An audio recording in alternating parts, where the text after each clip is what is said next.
18th December 2026 will definitely mark as one of the biggest battle in cinema history. यहाँ हम witness करेंगे डेनी विल्नव की dune part 3 versus Russo brothers की Avengers doomsday. And सवाल यही है कि क्या ये बैटल किसी एक की हार के साथ खत्म होगी या फिर बारबेनहाइमर की तरह दोनों ही फिल्म्स को एक दूसरे से फायदा पहुंचेगा। तो देखो, वीडियो के टाइटल का सही से आंसर करने के लिए वी विल जज both of the films in 4 categories which are box office, audience hype, critical reception and long term impact. तो देखो, अगर रिकॉर्ड्स की तरफ नजर घुमाएं तो ड्यून पार्ट 1 ने कमाए थे $410 मिलियन वर्ल्ड वाइड, वहीं पार्ट 2 ने उसे कंप्लीटली आउटग्रोस करके कमाए $714 मिलियन वर्ल्ड वाइड। अब we will also have to consider part 1 COVID के खत्म होने के टाइम ही आया था एंड पार्ट 2 के time there were films like Godzilla versus Kong at the competition. वहीं अगर हम मार्वल सिनेमैटिक यूनिवर्स की पास 2 फिल्मों के कलेक्शंस देखें तो थंडरबोल्ट्स ने कमाए थे $382 मिलियन एंड फैंटास्टिक फोर ने कमाए थे $521 मिलियन वर्ल्ड वाइड। बट उस time it had Superman at its competition. अभी तक ड्यून फ्रैंचाइज जीतती दिख रही है ना, but wait the fact is कि एमसीयू में एवेंजर्स का नाम ना एक बहुत ही अलग सा पुल लेकर आता है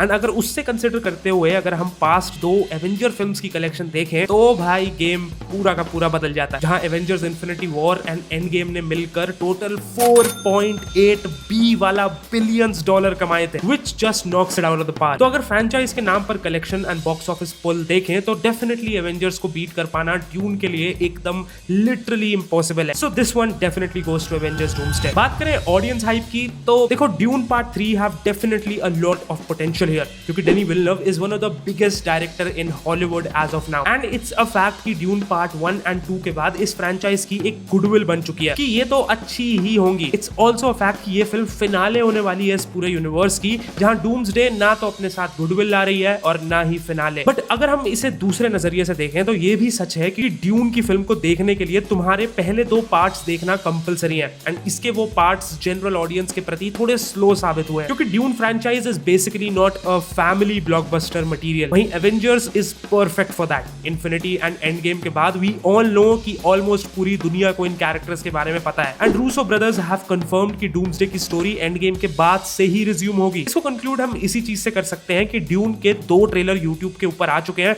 which have combined views of 153 million. वहीं डूम्सडे के एक इकलौते ट्रेलर पे अराउंड 503 मिलियन व्यूज आ गए हैं, वो भी सिर्फ एक दिन के अंदर। एंड अब ये रिकॉर्ड भी बन चुका है after Spiderman brand new days trailer. तो कुल मिलाकर वी कैन से कि ऑडियंस हाइप के मामले में भी डूम्सडे ही जीतती है क्योंकि अगर आप सड़क पे चलते 5 जनों से ड्यून के बारे में पूछो तो शायद उन्हें ना पता हो बट एवेंजर्स के बारे में जरूर पता होगा। Okay, now let's talk about critical reception, जहां नंबर्स से ज्यादा क्वालिटी मैटर करती है। अगर हम डेनी विल्नव की बात करें तो इस वक्त वो हॉलीवुड के मोस्ट कंसिस्टेंटली बेस्ट डायरेक्टर हैं। वहीं अगर रूसो ब्रदर्स की बात करें तो हाँ, उनका एमसीयू रिकॉर्ड तो डेफिनेटली लेजेंडरी है मगर एंड गेम के बाद उन्होंने कंसिस्टेंटली फंबल करा है, अब चाहे वो इलेक्ट्रिक स्टेट हो या फिर द ग्रे मैन। एंड ये चीज तो हर मार्वल फैन भी जानता है कि ठीक है, चाहे डूम्सडे कितनी ही एपिक क्यों ना हो but in the end it's just an desperate attempt from Marvel to clean everything up. और वो ये करेंगे वही epic dialogues and nostalgia baiting के साथ, जहां वही बड़ी बड़ी बैटल्स होंगी और सारे हीरोज का रीयूनियन एंड कैमियो फेस्ट होगा, which is not a bad thing at all but just a quick and easy way out. But वहीं बात करें ड्यून की तो वो एक प्रॉपर क्लाइमैक्स है, एक ऐसी चलती आ रही स्टोरी का जो आप थिएटर जाते आए हो सिर्फ कहानी जानने के लिए। बाकी वो top class cinematography and music तो एक एड ऑन और एक्सपीरियंस और बेटर बनाने का काम करता है। एंड ड्यून फिल्म सिर्फ कमर्शियली सक्सेसफुल नहीं रही है, उन्होंने अवार्ड सीजन में भी डोमिनेट किया है। इसलिए अगर रिलीज से पहले प्रेडिक्ट करना हो कि कौन सी फिल्म क्रिटिक्स से बेटर रिव्यूज लेके आ सकती है, मेरा वोट डेफिनेटली ड्यून पार्ट 3 को जाता है and I guess it's more of a fact than a choice. और अब आता है final round, long term impact. और ऑनेस्टली ये कैटेगरी शायद सबसे मुश्किल है क्योंकि लॉन्ग टर्म इंपैक्ट को ओपनिंग वीकेंड से मेजर नहीं किया जा सकता, इसे सालों बाद जज किया जाता है। अब अगर मार्वल की बात करें, Avengers doomsday almost definitely box office records तोड़ने वाली है। इंटरनेट ब्रेक करेगी, सोशल मीडिया डोमिनेट करेगी और कुछ हफ्तों तक हर जगह सिर्फ इसी की बात होगी। लेकिन हिस्ट्री हमें एक इंटरेस्टिंग चीज सिखाती है, सबसे ज्यादा पैसा कमाने वाली फिल्म्स हमेशा सबसे इन्फ्लुएंशियल फिल्म्स नहीं होती।